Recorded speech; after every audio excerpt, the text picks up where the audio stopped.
اخلاص ہے کیا؟ بسم اللہ الرحمن الرحیم۔ اخلاص کے معنی ہے کہ ہر کام اللہ کے لیے کرنا اور اللہ کی رضا کے لیے کرنا۔ سبحان اللہ۔ یہ چیز جب کسی عمل میں پیدا ہو جاتی ہے تو وہ عمل اللہ کی بارگاہ میں شرف قبولیت پا لیتا ہے، اور اگر عبادت ہی کیوں نہ ہو اس کے اندر یہ چیز اگر شامل نہ ہو کہ اللہ کے لیے، تو وہ عبادت بھی ختم ہو جاتی ہے، اس کا ثواب بھی ختم ہو جاتا ہے اور اس کی روح ختم ہو جاتی ہے۔ اور اللہ کے لیے نیت یہ ہو کہ یہ کام اللہ کے لیے، اگر کوئی دنیاوی کام بھی ہوگا اور اس میں بھی یہ نیت ہو جائے کہ میں اللہ کے لیے کر رہا ہوں تو وہ عبادت بن جائے گا وہ کام۔ مثلا مثال کے طور پر حدیث مبارک کے اندر آتا ہے،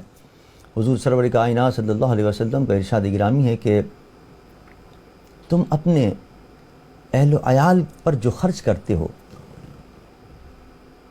ہم کھانا کھلاتے ہیں ان کو، ان کے کپڑوں کا بندوبست کرتے ہیں، ان کے رہنے کا بندوبست کرتے ہیں، یہ ہماری ایک فطرت ہے ہماری، ہم اپنے بچوں کے لیے کماتے ہیں اور ان کے لیے سارا انتظام کرتے ہیں۔ لیکن اس میں اگر ہم یہ نیت کر لیں کہ اللہ کی رضا کے لیے کر رہے ہیں، اللہ کے حکم سے کر رہے ہیں، تو حضور فرماتے ہیں یہ تیرا اپنے بچوں کو کھانا کھلانا بھی عبادت ہو جائے گا، حتیٰ کہ حدیث میں حضور نے فرمایا کہ جو تو اپنے بیوی کے منہ میں لقمہ رکھے گا وہ بھی عبادت بن جائے گا، اس میں بھی اللہ اجر عطا فرمائے۔ یہ تو ثواب کا کام ہے، یہ ہمیں کیسے پتہ چلے کہ یہ جو عمل کوئی شخص کر رہا ہے وہ اخلاص سے عمل کر رہا ہے؟ اس کا ٹیسٹ کیا ہے آپ بتائیے۔ دیکھیے اس کام کے اندر اگر انسان کے جو جذبات ہیں وہ اگر سامنے نہیں آتے ہیں اور وہ رکاوٹ نہیں بنتے ہیں اس کے لیے، سمجھ لیے اللہ کے لیے۔ مثلا میں ایک مثال عرض کرتا ہوں، حضرت مولا علی کرم اللہ وجہ ایک جہاد پہ تھے اور زبردست مقابلہ ہو رہا تھا کافروں سے، اور ایک کافر کو انہوں نے پچھاڑا اور پچھاڑ کے گرا دیا اس کو نیچے، اور نیچے گرا کے تلوار اس کے اوپر کھڑے ہو گئے اور اس کے سر کو قطع کر رہے ہیں، قلم کرنے لگے۔ اس نے کہا مر تو رہا ہوں میں، مرتے مرتے اپنی بھڑاس تو نکال جاؤں، اسے زور سے تھوکا، آپ کے ریش مبارک پہ تھوک گرا، آپ فوراً کھڑے ہو گئے اور چھوڑ دیا اس کو۔ وہ حیران ہو گیا کہ میرے تھوک میں کیا اثر ہے کہ علی جیسا وہ گرا دیا مجھے، بہادر، اور مجھے چھوڑ کے کھڑا ہو گیا۔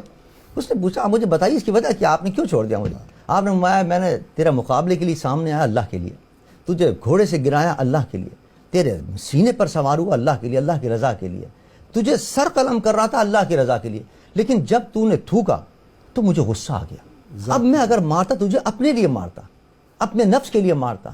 اپنی رضا کے لیے مارتا، اللہ کی رضا کے لیے نہیں مارتا، تو میں نے تجھے چھوڑ دیا، وہ میرا عمل ختم ہو جاتا۔ وہ سیدنا عمر فاروق رضی اللہ تعالیٰ کا مجھے واقعہ یاد آیا، اسی سے ریلیٹڈ ہے کہ آپ مدینہ کی گلی میں رات کو گشت کرتے تھے جب خلیفۃ المسلمین تھے،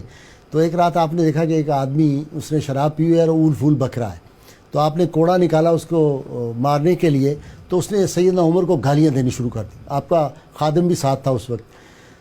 حضرت عمر کی ہنسی مسکرا پڑے اور اس کو چھوڑ دیا، تو انہوں نے کہا سیدنا عمر سے کہ آپ تو ابھی اس کی پٹائی کرنے لگے تھے، درے سے آپ نے چھوڑ دیا۔ فرمایا کہ پہلے تو وہ اول پھول بک رہا تھا اور آوازیں نکال رہا تھا،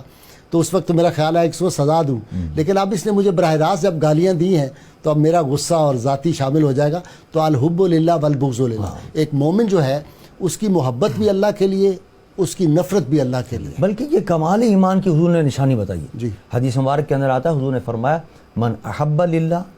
و ابغض للہ فقد استکمل ایمان، سبحان اللہ، کہ جس نے اللہ کے لیے محبت کی اور جس نے اللہ کے لیے عداوت رکھی اس کا ایمان مکمل ہو گیا۔ یعنی اپنی ذات کے لیے محبت نہ ہو کسی سے،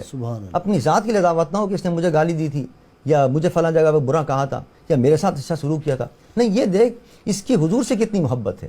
تیرے نبی سے کتنا عشق رکھتا ہے، وہ اس وجہ سے محبت رکھ، اللہ سے کتنا پیار کرتا ہے، عبادت کتنی کرتا ہے، اس وجہ سے پیار کر، اور اگر نفرت بھی کرتا ہے تو اس لیے کر کہ میرے آقا کا دشمن ہے یا نہیں ہے۔